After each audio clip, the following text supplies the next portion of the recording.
Hello friends, मैं रवि स्वागत करता हूँ अपने चैनल रवि स्टडी जोन में। तो दोस्तों, ये मेरा वीडियो नंबर 4 है। इसके पहले मैंने 3 वीडियो अपलोड कर दिया है। प्लेलिस्ट में जाकर आप लोग देख लीजिए अगर आप लोगों ने नहीं देखा तो, ठीक है। तो आज मैं किस टॉपिक पर क्वेश्चन लेकर आया हूँ? लोड ऑन स्ट्रक्चर, ठीक है। और कुछ मिसलेनियस क्वेश्चन होगा, मिक्स क्वेश्चन, जो कुछ टॉपिक से इधर उधर का होगा मिक्स क्वेश्चन, वो भी कराऊंगा, ठीक है। तो चलते हैं क्वेश्चन की ओर। और जो लोग सब्सक्राइब नहीं किए हमारे चैनल को सब्सक्राइब कर दें। वीडियो अच्छा लगे तो लाइक जरूर कीजिएगा, ठीक है। और आई होप आप लोग अच्छे से तैयारी कर रहे होंगे, ठीक है। तो चलिए पहले टॉपिक कुछ देख लिया जाए, उसके बाद क्वेश्चन करते हैं, क्योंकि मैंने बताया था कुछ टॉपिक पढ़ाऊंगा फिर क्वेश्चन कराऊंगा। तो देखिए, लोड ऑन स्ट्रक्चर। तो बेसिकली जो स्ट्रक्चर पे लोड लगता है वो मेनली कितना आपका 5 प्रकार का होता है। वो पाँचों का आपका प्रकार दिया हुआ है, यानी कि टाइप दिया गया है, ठीक है। और हिंदी इंग्लिश का जो मैटर है वो आप लोग मैनेज करिए। ऐसा वर्ड यूज़ करूँगा कि हिंदी मीडियम से आप पढ़िए या फिर इंग्लिश मीडियम से, आप दोनों समझ जाइएगा, ठीक है। तो देखिए, लोड ऑन स्ट्रक्चर, तो किस किस तरह का लोड लगता है हमारे स्ट्रक्चर पे? तो एक होता है डेड लोड, दूसरा होता है लाइव लोड, तीसरा है विंड लोड, फोर्थ है स्नो लोड और फिफ्थ है सिस्मिक लोड, ठीक है। हो गया पांचों लोड। चलिए एक एक के बारे में अब देख लिया जाए।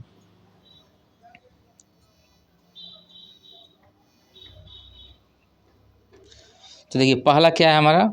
डेड लोड, ठीक है, यानी कि हिंदी में इसको कहते हैं अचल भार। तो ये क्या होता है? किसी संरचना पर आने वाली अस्थाई भार, ठीक है, ये अस्थाई भार होता है। मान ली कोई स्ट्रक्चर है, उस पर कोई भी संरचना बनी होगी तो वो फिक्स होगी, ठीक है, तो उसे हम डेड लोड कहते हैं। इसमें संरचना का स्वयं का भार यानी कि सेल्फ वेट तथा संरचना के साथ दृढ़ता से जुड़े उन सभी उपांगों व वस्तुओं का भार सम्मिलित होता है, ठीक है। समझ में आ गया? ये हमारा डेड लोड कहलाता है, ठीक है। आगे देखिए, नेक्स्ट कौन सा है? लाइव लोड, यानी कि चल भार। तो इसमें क्या होता है? भवन में रहने वाले तथा अस्थायी तौर पर स्टोर की गई वस्तुओं का भार चल भार माना जाता है, ठीक है। मान लीजिए भवन में रहने वाले, जैसे हम लोग भवन में रह रहे हैं, ठीक है, तथा अस्थायी तौर पर स्टोर की गई वस्तु है। जैसे मान लीजिए हम टेबल है, चेयर है, बेड है, ठीक है, फ्रिज है, ये क्या है? चल भार है। इसको एक स्थान से दूसरे स्थान पर क्या हम करते हैं? इसको प्लेस कर देते हैं, ठीक है। तो ये हमारा लाइव लोड के अंतर्गत आता है, ठीक है। चलिए नेक्स्ट देखिए, अगला क्या है? अगला है थर्ड पॉइंट आपका विंड लोड, यानी कि पवन भार। तो ये क्या होता है? पवन भार संरचना की भौगोलिक स्थिति, ऊंचाई, पवन का वेग, पवन की दिशा आदि पर निर्भर करता है, ठीक है। तो विंड लोड क्या होता है? पवन भार, इसको हिंदी में कहते हैं, ये क्या होता है? संरचना की भौगोलिक स्थिति, ठीक है। जैसे मान लीजिए कोई संरचना है, कोई स्ट्रक्चर है, वो किस एरिए में बना हुआ है, किस जगह पर बना हुआ है, वही कहलाता है भौगोलिक स्थिति, ठीक है। ऊंचाई, उसकी ऊंचाई कितनी है, ठीक है। और वहाँ पे जो हवा बह रही है, उस पवन का वेग कितना है, पवन की दिशा, वो किस दिशा से हवा बह रही है, पूर्व पश्चिम की हवा बह रही है कि उत्तर दक्षिण की हवा बह रही है, ठीक है। इस पर निर्भर करता है विंड लोड, ठीक है। आगे देखिए, नेक्स्ट क्या है? Snow load. इसमें क्या होता है? हिमपात वाले एरिया जहाँ पे बर्फ़ पड़ते हैं, ठीक है, या हिली एरिया, पहाड़ी एरिया में स्नोफॉल होता है, और वही स्नोफॉल के कारण जो लोड उस स्ट्रक्चर पर डेवलप होता है उसे हम कहते हैं स्नो लोड, ठीक है। आई थिंक चारों पॉइंट समझ में आ गया होगा। और लास्ट पॉइंट तो ऐसे भी आप लोग समझ लीजिएगा, सिस्मिक लोड, यानी कि लोड ड्यू टू अर्थक्वेक, ठीक है। जो भूकंप के द्वारा जो लोड उत्पन्न होता है हमारे बिल्डिंग पे, हमारे स्ट्रक्चर पे, उसको हम सिस्मिक लोड कहते हैं, यानी कि भूकंप भार, ठीक है। चलिए अगला टॉपिक देखते हैं क्या है। शायद इतना ही था आज के लिए। कल से मैं इस टॉपिक पे क्वेश्चन कराऊंगा, ठीक है। स्ट्रक्चरल स्टील और कनेक्शन, इस पे आपका कुछ थ्योरी कराऊंगा, देन मैं क्वेश्चन कराऊंगा, ठीक है। इसमें बस थोड़ा सा एक पॉइंट दिया गया है, रिवेटेड जॉइंट क्या होता है, ठीक है। तो रिवेट इस्पात की एक गोल कील होती है, ठीक है। एक इस्पात की क्या है? गोल कील होती है, जिसका एक सिरा कुछ मोटा, ये सिरा देखिए कुछ मोटा है, बनाया जाता है, इसे हेड कहा जाता है। ये सिरा आपका क्या है? हेड है, तथा शेष भाग सैंक कहलाता है। ये जो शेष भाग है ये सैंक कहलाता है, ठीक है। फिगर से भी आप समझ लीजिए, देखिए ये जो है आपका हेड कहलाता है, ये आपका सैंक कहलाता है, ठीक है। ये आपका रिवेट है। अब देखिए मैंने पहले ही बताया था कि अच्छे से पढ़ेंगे और फिगर वाइज समझेंगे, क्योंकि फिगर वाइज आपको दिमाग में ज़्यादा दिन तक वो क्या क्वेश्चन सेट रहेगा। ठीक है, कोई भी चीज़ आपको अच्छे से समझ में आएगा। ठीक है, तो चलिए क्वेश्चन को अब देखा जाए। क्वेश्चन क्या है,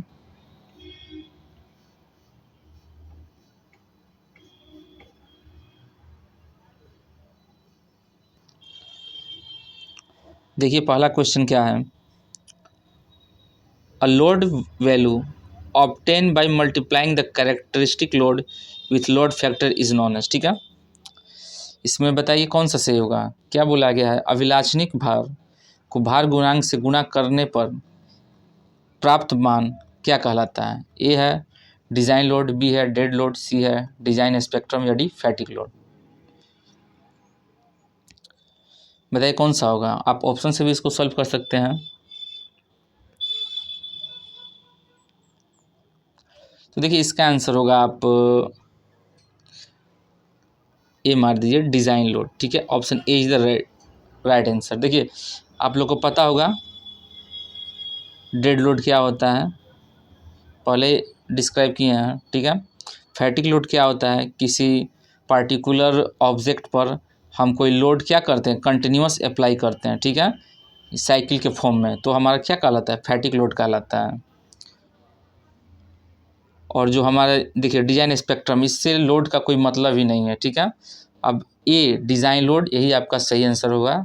a load value obtain by multiplying the characteristic load with load factor is known as design load. ठीक है, ऐसे तो डिफिनेशन समझ गया, लेकिन प्रैक्टिकल में आखिर डिज़ाइन लोड होता क्या है, व्हाट इज़ डिज़ाइन लोड।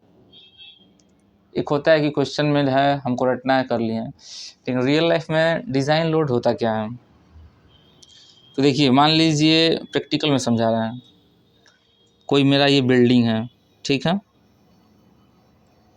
ये बिल्डिंग है, इसको हम डिज़ाइन किए, कोई भी हम इंजीनियर हैं तो किसी चीज़ को बनाते हैं तो उसका हम एक डिज़ाइन करते हैं कि हाँ ये चीज़ इतने साल तक रहेगा। ठीक है, तो हम एक बिल्डिंग बना लिए। ठीक है, ये तो झोपड़ी है, लेकिन मान लीजिए कि क्या है, नहीं चलिए बिल्डिंग ही बनाया जाए। मान लीजिए आपका बिल्डिंग है। ठीक है, ये आपकी बिल्डिंग है। अब हम इंजीनियर हैं, हमने डिज़ाइन कर दिया कि बिल्डिंग 100 साल तक चलेगी। ठीक है, 100 साल इसका क्या है, एज है। ठीक है, हमने इस अनुसार इसको डिज़ाइन किया। ठीक है, हो गया। लेकिन ये बिल्डिंग क्या कर रही है, हाँ 100 साल के लिए डिज़ाइन कर लिए, लेकिन एक और चीज़ होता है डिज़ाइन वैल्यू में, क्या होता है कि ये जो है 100 से लेकर इसका 100 है, ये इसका 95%। ठीक है, 95% तक ये बढ़ जाएगा, उससे अधिक नहीं होना चाहिए।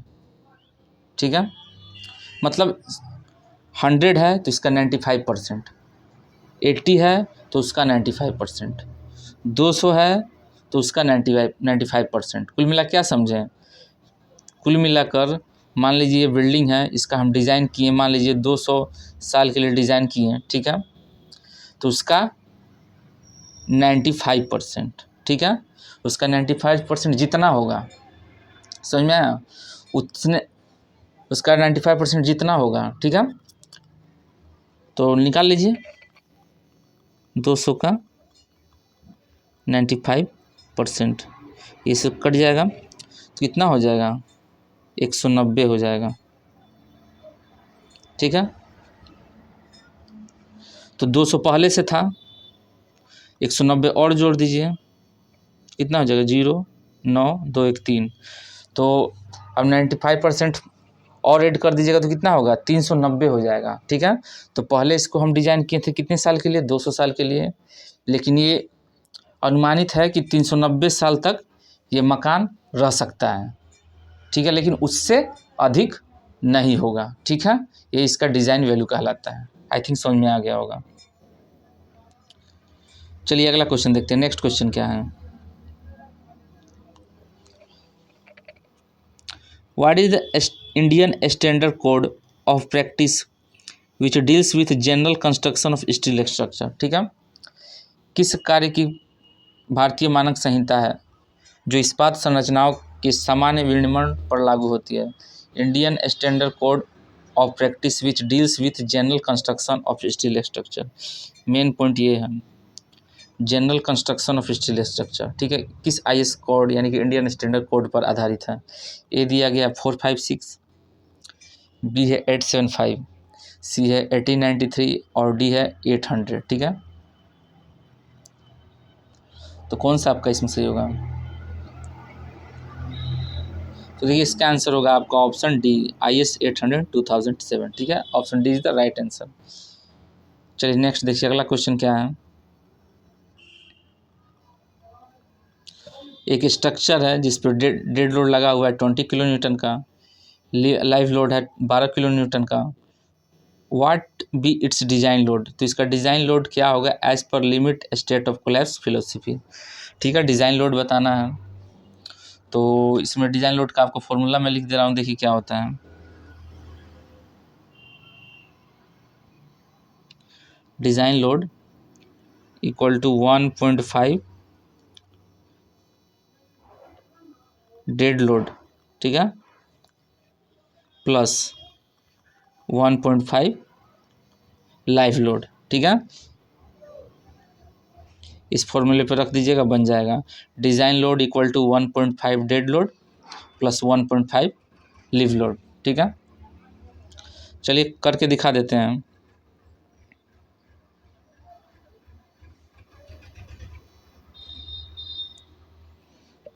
तो डिजाइन लोड यानी कि DL equal to 1.5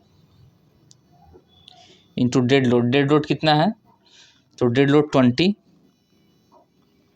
plus 1.5 live load. तो लाइव लोड कितना है? 12 किलो न्यूटन, तो यहाँ पर 12, ठीक है। अब 1.5 को 20 से गुणा कीजिएगा तो कितना होगा? 30 होगा, प्लस 1.5 को 12 से गुणा कीजिएगा तो 18 होगा। टोटल कितना हो गया? 48 किलो न्यूटन। कौन सा आंसर सही होगा? Option D is the right answer. I think आपको समझ में आ गया होगा। चलिए अगला देखते हैं, नेक्स्ट क्वेश्चन क्या है। इसमें क्या बोला है? Yield strength of mild steel specimen was found to be 250 newton per mm²। देखिए यील्ड स्ट्रेंथ पूछा है, तो पहले फॉर्मूला चाहिए आपको यील्ड स्ट्रेंथ का, जिसको हिंदी में कहते हैं पराभव सामर्थ्य, ठीक है। तो इसका फॉर्मूला पहले लिख लीजिए आप। दिया क्या है? अच्छा दिया क्या है? यील्ड स्ट्रेंथ दिया है, यानी कि YS यील्ड स्ट्रेंथ दिया है 250 न्यूटन पर mm², ठीक है। निकालना क्या? फैक्टर ऑफ सेफ्टी निकालना है। सॉरी, फैक्टर ऑफ सेफ्टी भी दिया हुआ है, factor of safety 2। The allowable working stress निकालना है, ठीक है। तो वर्किंग स्ट्रेस निकालना है, तो फॉर्मूला आप लोग पढ़े होंगे, working stress equal to yield stress upon factor of safety, ठीक है। फॉर्मूला है एक working stress equal to yield stress upon FOS factor of safety, याद कर लीजिए। Working stress equal to yield stress upon factor of safety, इस पर रख दीजिए, फॉर्मूले पे आंसर आ जाएगा। चलिए यहाँ पे रख के दिखा देना है।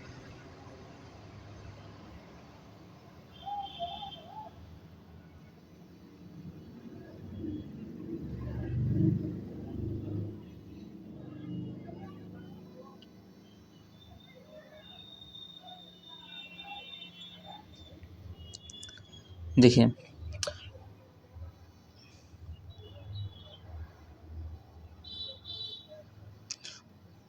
Working stress equal to yield stress, yield stress कितना है?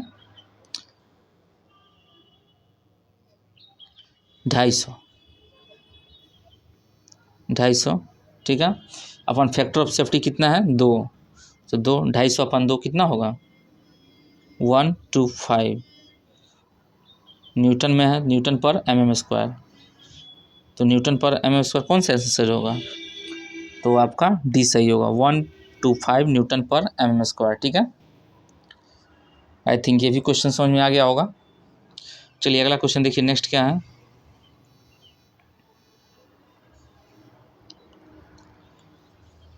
As per IS 800 factor of safety adopted with respect to the yield stress of steel is, ठीक है।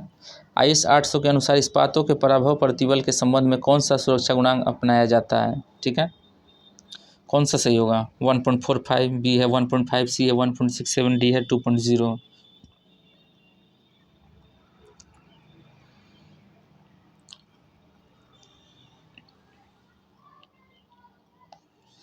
अब कल रिवेट सेक्शन कराऊंगा, उस पर जो क्वेश्चन होगा, ठीक है। चलिए देखिए नेक्स्ट, सॉरी इसमें होगा आपका 1.67, ठीक है। अब देखिए इसमें बोला है कंडीशन दिया गया था, क्या दिया गया था? With respect to yield stress, ठीक है। With respect to yield stress ऐसा बोल देगा कि यील्ड स्ट्रेस यानी कि पराभव प्रतिबल के रेस्पेक्ट में, तो आपका फैक्टर ऑफ सेफ्टी 1.67 होगा, ठीक है। लेकिन अगर ऐसा कंडीशन नहीं दिया रहेगा यील्ड स्ट्रेस वगैरह, तो इंडियन स्टैंडर्ड, ठीक है, 456,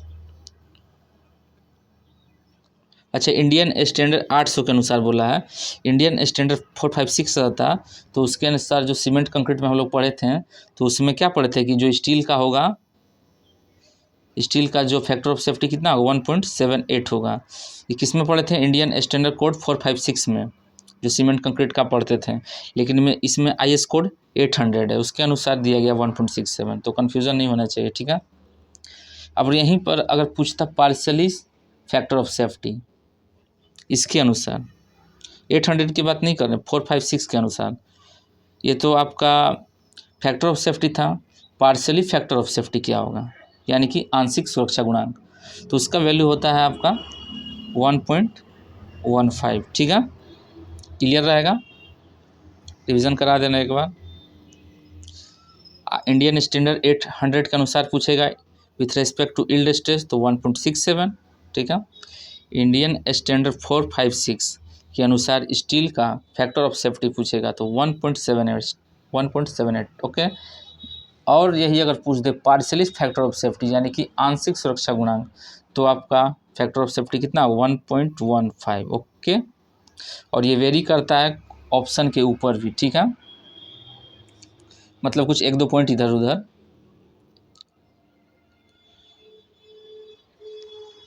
चलिए आगे देखिए नेक्स्ट क्वेश्चन क्या है।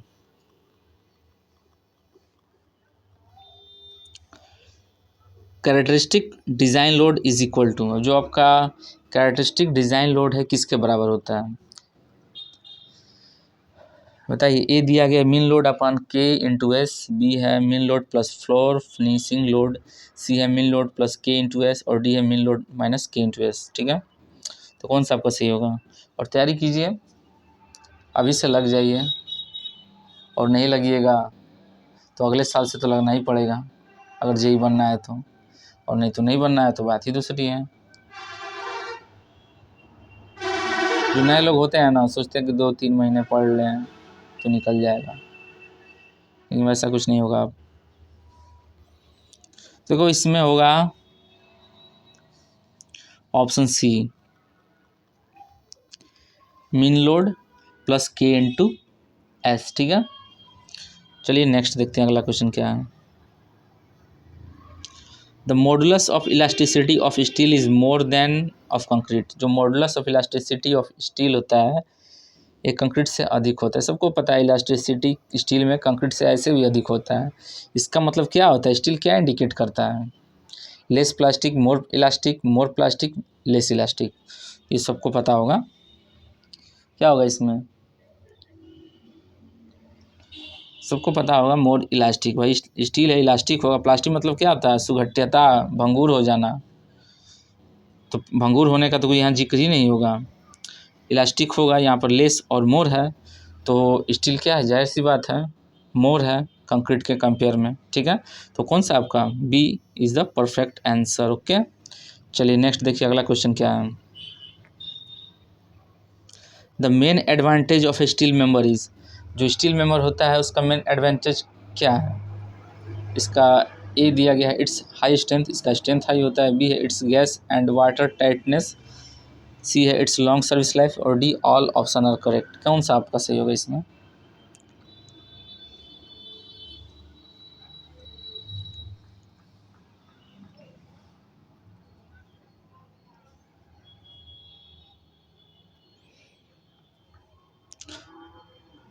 हाँ, और एक बात, ये छोटा छोटा क्वेश्चन है तो उस पर ना जाइएगा।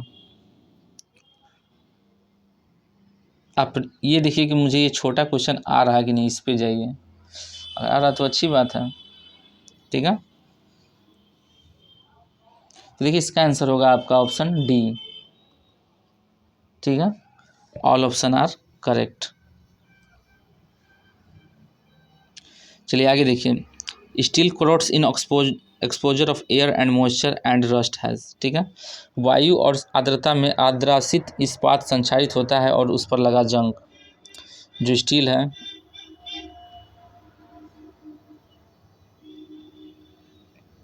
ये स्टील रोड है। In exposure to air and moisture, जब इसमें एयर और मॉइस्चर, ठीक है, एयर और मॉइस्चर के संपर्क में स्टील रोड आता है, ठीक है, तो इस पर जंग लग जाता है, ठीक है। जंग लगा दीजिए, जंग लग गया। अब बताइए जंग लगने से क्या हो जाएगा। पहला दिया गया है equal volume compare to amount of steel, मतलब जंग लगी इस्पात की मात्रा की तुलना में समान आयतन। सेकंड क्या है, twist the volume of steel, volume of steel दुगना हो जाएगा।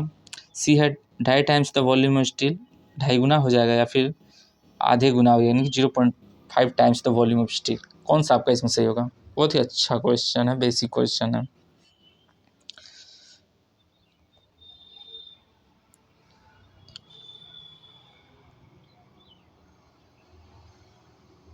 तो इसका आंसर होगा C, 2.5 times the volume of steel, ठीक है। Option C is the right answer. चलिए आगे देखिए, नेक्स्ट क्वेश्चन क्या है।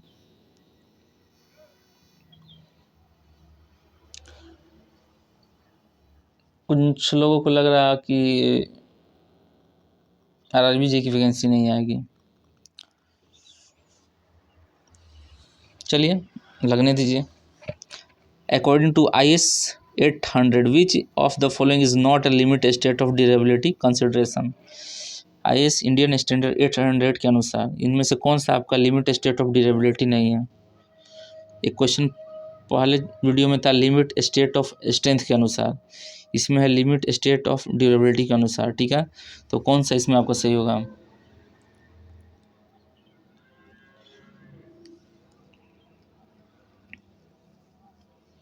ए है ब्रिटल फ्रैक्चर, बी है कोरोजन ड्यूरेबिलिटी, सी है फैटिक क्रैक और डी है फायर ड्यूरेबिलिटी।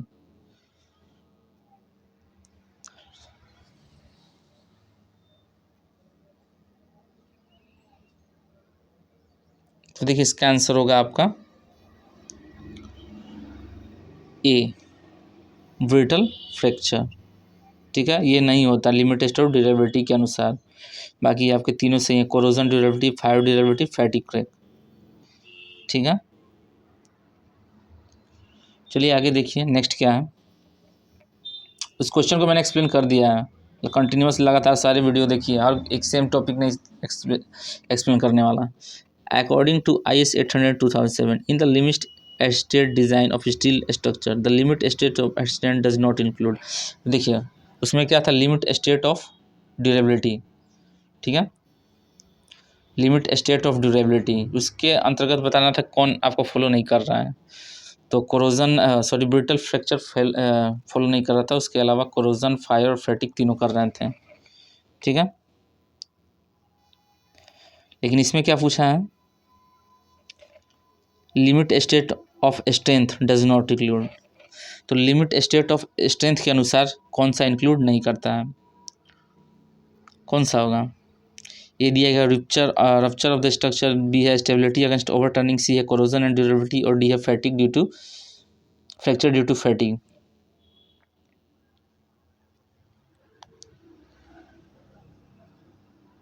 तो देखिए इसका आंसर होगा आपका option C, corrosion and durability,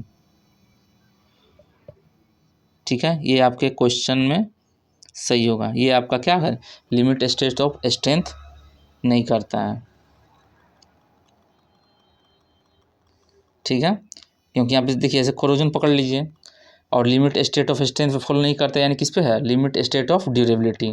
वही तो हम पढ़े थे, लिमिट स्टेट ऑफ ड्यूरेबिलिटी में कौन है, तो कोरोजन है, फायर है और फैटिग है, जबकि ब्रिटल नहीं है। ठीक है, पॉइंट वाइज रट जाइए, 4 पॉइंट है दोनों का। चलिए आगे देखिए, नेक्स्ट क्या है, how much is the rigidity of modulus of copper material. Copper material का दृढ़ता मापांक पूछा है, क्या होगा। ये दिया गया 80 से 100, बी है 80 से 90, सी है 40 से 50, डी है 30 से 50। कौन सा आपका सही होगा।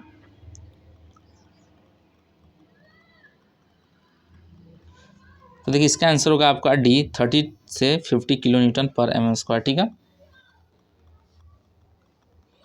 चलिए आगे देखिए, नेक्स्ट क्वेश्चन,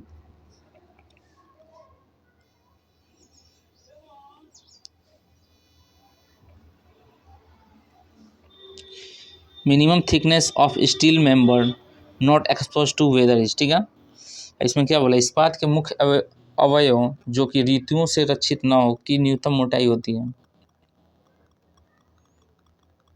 क्या बोला गया है, minimum thickness of main steel. मान लीजिए मेन स्टील है, ठीक है, इसका जो थिकनेस, ठीक है, minimum thickness of main steel bar not expose to weather, इसका हिंदी क्या हो, इस्पात के मुख्य अवयव जो कि ऋतुओं से रक्षित ना हो, मतलब कि ऋतुओं द्वारा इस पर कोई, मतलब ऋतुओं द्वारा इस पर कोई प्रभाव पड़ जाए, यानी कि सुरक्षित ना हो, कि न्यूनतम मोटाई होती है। ए दिया गया 4.5, बी है 6.0, सी है 8.0 और डी है 8.5। क्या होगा,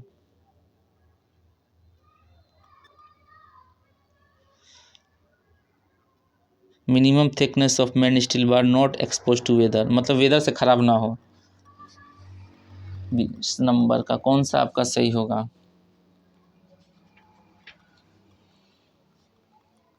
देखिए इसका आंसर होगा आपका सी, 8 mm। तो 8 mm कितना हो जाएगा, नॉर्मली इतना बड़ा होगा,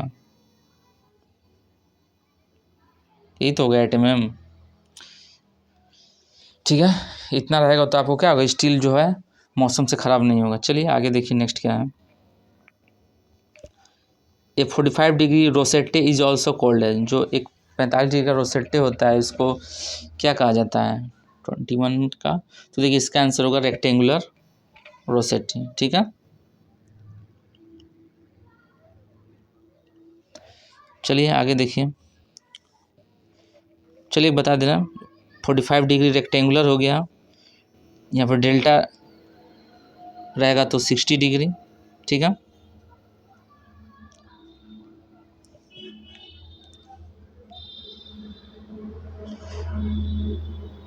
चलिए आगे देखें, नेक्स्ट क्वेश्चन क्या है। हो गया, यही लास्ट क्वेश्चन था। तो वीडियो अच्छा लगे तो लाइक जरूर कीजिएगा, और चैनल को सब्सक्राइब नहीं किए हैं तो सब्सक्राइब जरूर कर दीजिएगा। ठीक है, और आपको सिविल का स्टडी मटेरियल या फिर नोट्स चाहिए जो हम पढ़ाते हैं, उसका कोई भी मतलब क्या अगर चाहिए तो आपको 499 रुपीज़ पे करना होगा हमको, 7905858807 इस नंबर पे, 7905858807। ठीक है, इस नंबर पे आप 499 रुपीज़ पे कर दीजिए, मैं आपको नोट्स भेज दूंगा, जो सिविल का नोट्स है जिससे मैं पढ़ाता हूँ। ठीक है, बाकी आप अपना तैयारी अच्छे से कीजिए, और नोट्स नहीं लेना है तो आप कॉपी लीजिए, उस पर अच्छे से अपनी राइटिंग से लिखिए। ठीक है, तो मिलते हैं कल किस टॉपिक के साथ, रिवेटेड